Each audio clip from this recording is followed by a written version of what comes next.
For me, Assassin's Creed is essentially a long, epic story of a guy in the prison going in a machine called the Animus, and he's going to relive the life of his ancestors. In Assassin's Creed 2, we follow Desmond, who's going to live the life of Ezio Auditore da Firenze.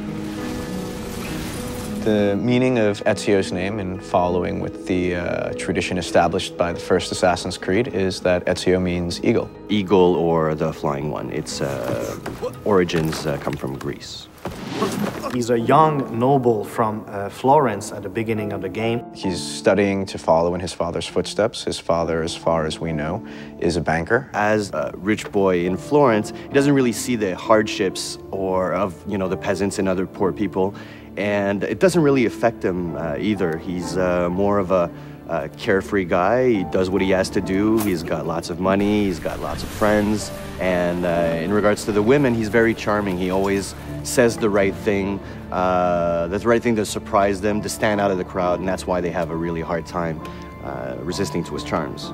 Ezio is a typical Italian nobleman in many ways. He's a fiery, violent, proud personality. He's terribly proud of his family. He deals with noble people and with peasants in a very polite and courteous way, even if he's about to stick a hidden blade in your skull, right?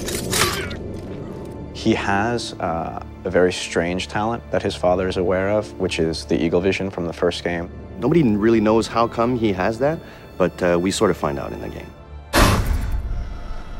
At one point, something tragic happens to himself and his family. What happens is that the same people that Ezio considered to be dear family friends actually turn on him. People that are very close to him are taken from him, and becoming an assassin and acquiring those skills will give him the abilities necessary to exact revenge.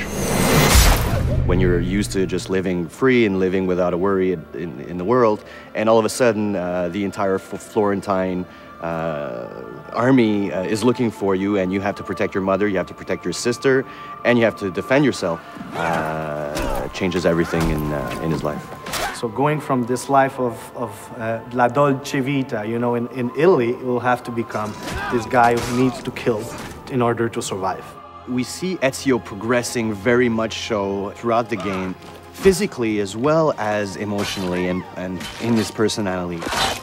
As a player, you will go just like the main character in the same, you'll be at first just like you and I, and then will become this badass main character. Before he just wants vengeance, but later on he wants justice.